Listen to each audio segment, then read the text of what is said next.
ગોંડલના રીબડામાં ફરી એક વખત બન્યું ચર્ચાનું કેન્દ્ર। મનીષ ખૂટ જેવો અમિત ખૂટના ભાઈ છે તેમની ઉપર પોલીસ ફરિયાદ અત્યારે દાખલ થઈ છે। રીબડાના જ રહેવાસી છે અજયસિંહ શ્યામસિંહ જાડેજા।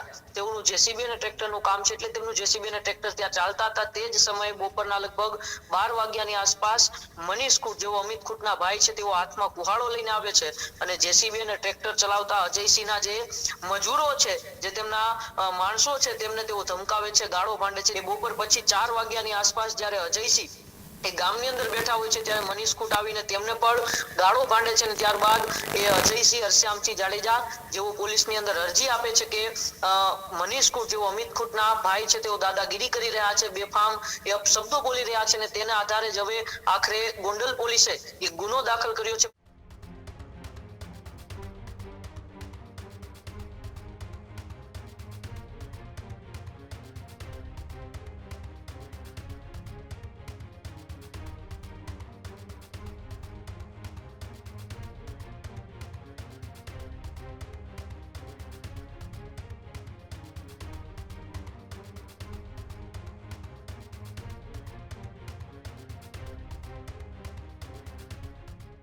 ગોંડલના રીબડામાં ફરી એક વખત બન્યું ચર્ચાનું કેન્દ્ર। અમિત ખૂટના ભાઈ સામે પોલીસ ફરિયાદ દાખલ થઈ છે।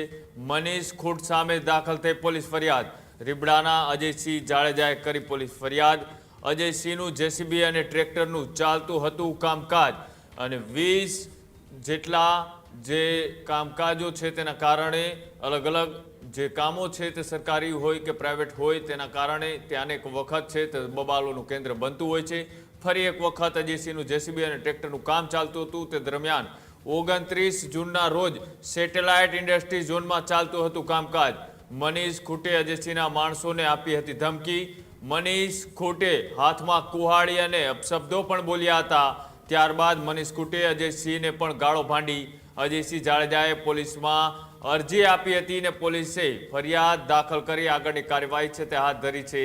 જે આખો ઘટનાક્રમ કે જે મનીષ ખૂટ એ અનેક વખતે ચર્ચાઓમાં રહ્યા હતા, જ્યારે અમિત ખૂટ આત્મહત્યા કેસ અને ત્યારબાદ વારંવાર પોલીસ સ્ટેશનની અંદર પોતાના સ્વ બચાવમાં તેઓ અરજી કરતા હતા। એ જ મનીષ ખૂટ કે જેમની સામે અત્યારે હાલ ફરિયાદ છે તે દાખલ થઈ છે અને ફરિયાદ દાખલ થવા પાછળનું કારણ કે જ્યાં જેસીબીથી અજયસિંહનું કામકાજ ચાલતું હતું ત્યાં તેઓને ગાળો ભાંડી કુહાડી વડે મારી નાખવાની ધમકી આપી। આવા જે તેઓએ ધમકી ભર્યા શબ્દો ઉચ્ચાર્યા હતા તેને કારણે તેની સામે પહેલા અરજી કરવામાં આવીને ત્યારબાદ પોલીસે ફરિયાદ છે તે દાખલ કરી આગળની કાર્યવાહી હાથ ધરી છે। આપણી સાથે ઉમંગ જોડાયેલા છે। ઉમંગ, જે રીતના અમિત ખૂટ આત્મહત્યા કેસમાં ખૂબ ચર્ચામાં રહેલા મનીષ ખૂટ કે જે તેમના ભાઈ છે તે વારંવાર પોતાના સ્વ બચાવની અંદર અરજીઓ કરતા હતા, પણ હવે ખુદ એ ક્યાંક ને ક્યાંક અત્યારે સકંજામાં આવ્યા છે અને પોલીસે તેમની સામે ફરિયાદ દાખલ કરી છે।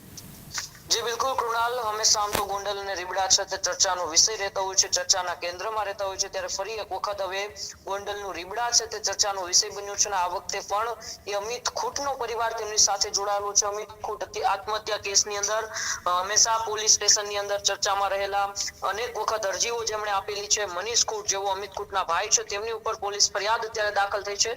29 તારીખની ઘટના છે। 29 તારીખના રોજ ઇન્ડસ્ટ્રીયલ ઝોનની અંદર જે રીબડાના જ રહેવાસી છે અજયસિંહ શ્યામસિંહ જાડેજા, તેઓનું જેસીબી અને ટ્રેક્ટરનું કામ છે, એટલે તેમનું જેસીબી અને ટ્રેક્ટર ત્યાં ચાલતા હતા। તે જ સમયે બપોરના લગભગ 12 વાગ્યાની આસપાસ મનીષ ખૂટ જેવો અમિત ખૂટના ભાઈ છે તેઓ હાથમાં કુહાડો લઈને આવે છે અને જેસીબી અને ટ્રેક્ટર ચલાવતા અજયસિંહના જે મજૂરો છે, જે તેમના માણસો છે, તેમને તેઓ ધમકાવે છે, ગાળો ભાંડે છે। ત્યારબાદ તેમના એ માણસો છે અજયસિંહને ફોન કરે છે। અજયસિંહ પણ તાત્કાલિક ત્યાં ઘટના સ્થળે પહોંચે છે।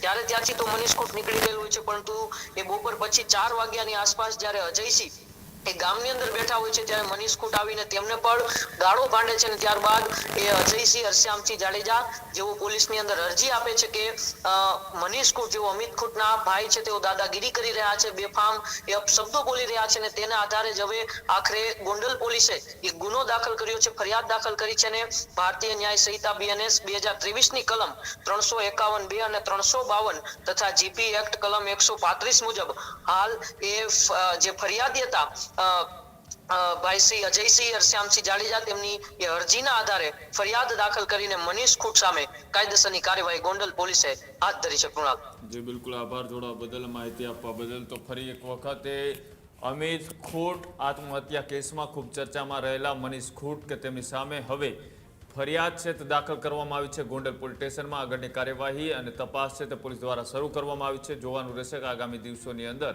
શું મોટો કોઈ ખુલાસો પોલીસ દ્વારા કરવામાં આવે છે. ખેડૂત ભાઈઓ છે ખેતરમાં ડ્રોન ઉડાવતા હોય છે ત્યારે આપણે એક પ્રશ્ન સતાવતો હોય છે કે જે આપણે અત્યાર સુધી જીપીએસ ટેકનોલોજી વાળા ડ્રોન વાપર્યા છે, જેથી કરીને મોબાઈલ ટાવર છે અથવા તો હાઈ ટેન્શન લાઈન પસાર થતી હોય, કોઈ વૃક્ષો હોય, ત્યારે જે જીપીએસ ટેકનોલોજી વાળા ડ્રોન છે એમાં ટકરાય અને ટ્રેસ થાય છે. પણ એગ્રીઓન લાવ્યું છે જીએનએસએસ ટેકનોલોજી ડ્રોન, જેથી કરીને એ ડ્રોન છે એ કોઈ જગ્યાએ ટકરાય નહીં, પોતાની રીતે જ ડિસિઝન લે છે ને મૂવ થઈ જાય છે, જેથી કરીને જીએનએસએસ ટેકનોલોજી ડ્રોન છે એ વાપરવાનો આગ્રહ રાખો. હજુ સુધી તમે અમારી ચેનલને સબસ્ક્રાઇબ નથી કરી તો અત્યારે જ ન્યૂઝરૂમ ગુજરાતને સબસ્ક્રાઇબ કરો, ફેસબુક અને ઇન્સ્ટાગ્રામ પર ફોલો કરો.